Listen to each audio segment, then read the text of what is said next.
The Northern Territory Children's Commissioner is calling on the government there not to wait for the Royal Commission's findings before starting urgent reform of the child protection system. The Commission was meant to report by the end of September, but that's been delayed until the middle of November to give government agencies longer to respond to the criticism. While the main focus of the hearings was on problems in the juvenile justice system, official figures show 10% of young people in care have been physically or emotionally abused or neglected. Unlike former youth detainees, no young people who've been through the child protection system gave evidence in open court. Some have told Lateline they weren't believed when they reported abuse, and they didn't see the point in talking to the Commission. The National Reporting Team's Jane Bardon has our story. We make more wet sand. Wait, they need some more wet sand. I've had over 30 different placements. Felt like my family had been taken away from me. In my eyes, it felt like they were kind of dead in a way because I never got to see them. Felt like I was sort of an orphan in a way. I ended up falling pregnant just before my 18th, couple months before my 18th birthday. Dominica Tipalura and Jewel Wheeler had their sons 2 days apart, a few months before leaving care in Darwin. Their friendship helped them through the system. I've gone through really bad depression and anxiety. I've had a few good organisations help me, a few good friends. And yeah, I guess that's what's made me still, be here. Yeah. They said that I was a complicated child, that no one could deal with me. Pretty much like Jill, like that my family didn't care about me, so they didn't really have to care about me. When Dominica became a teenager, life in foster care got worse. The carer started assaulting me, and my caseworker didn't believe me, so she just moved me to a different placement. We weren't allowed to eat when we wanted to. It had to be specific times, even drinking water. I had bruises and scratches, but she'd just tell our caseworkers that we fell over or something. Dominica didn't see any point in giving her story to the Royal Commission. As an unsubstantiated case of abuse, it isn't counted in government statistics. I got told I was a liar, that I'd never been assaulted by the carers. But even though I had bruises and that, there was nothing.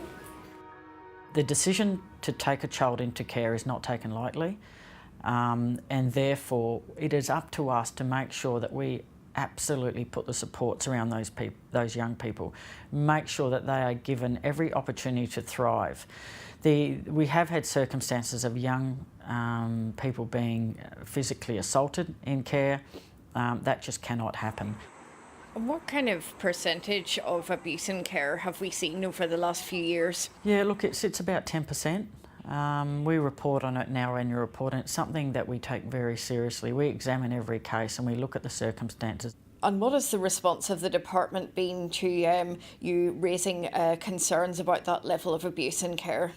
Yeah, often they've questioned that the reports of abuse weren't of a category that required attention.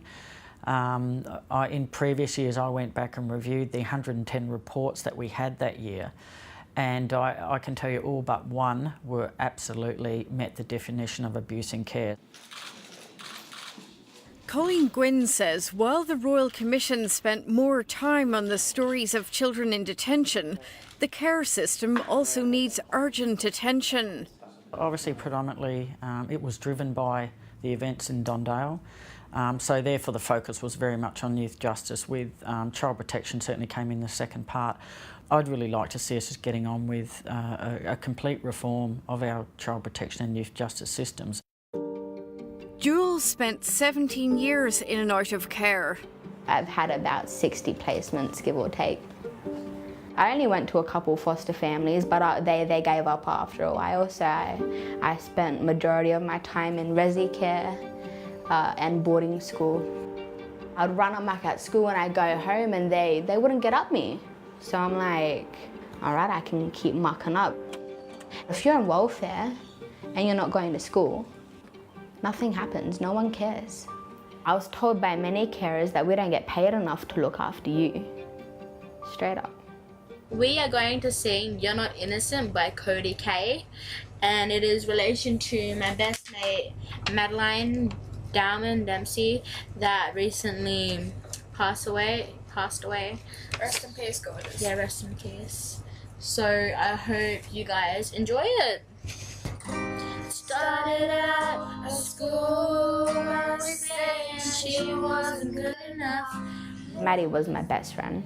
She loved her family, she got a lot of love from everyone, but the love that she wanted and needed, the people that she wanted it from weren't giving it enough.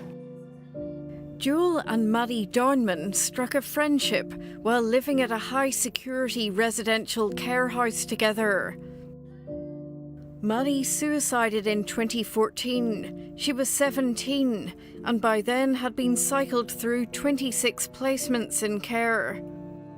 Maddie had a lot going on with her, to be honest. She had many demons that she couldn't face. Well, she tried, but they got the best of her. But don't get me wrong, some of her care experiences were pretty hard. Maddie alleged she'd been sexually abused as a child, but her complaint wasn't substantiated. Did she get any help for that? Yeah, no help was given at all. Not many people believed. Maddie suffered from severe chronic anxiety. She had regular appointments with a state-appointed psychologist, but they fell out and the visits stopped. She died 5 months later. Her psychologist never knew Maddie had been taken to hospital 10 times for self-harming.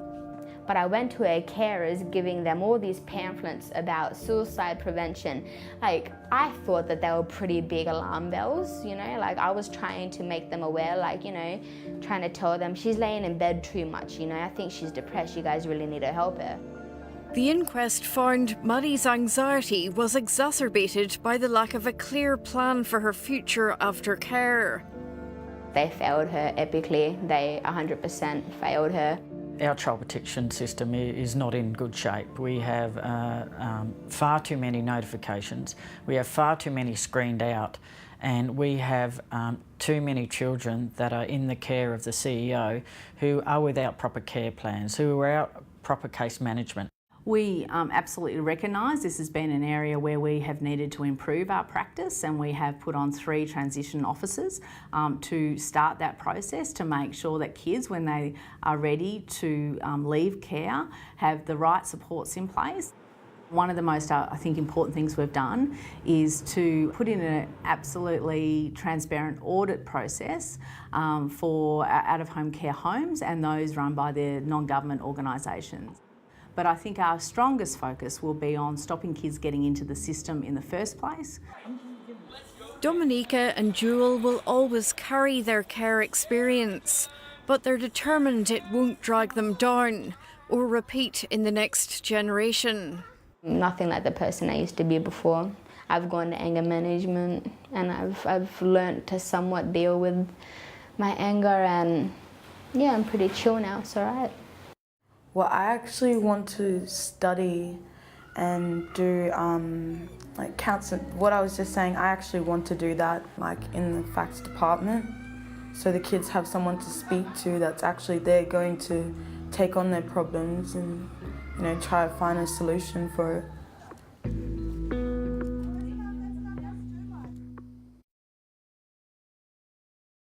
Concerns for you or anyone you know, you can call Lifeline on 131114 or Beyond Blue on 1300 22 4636.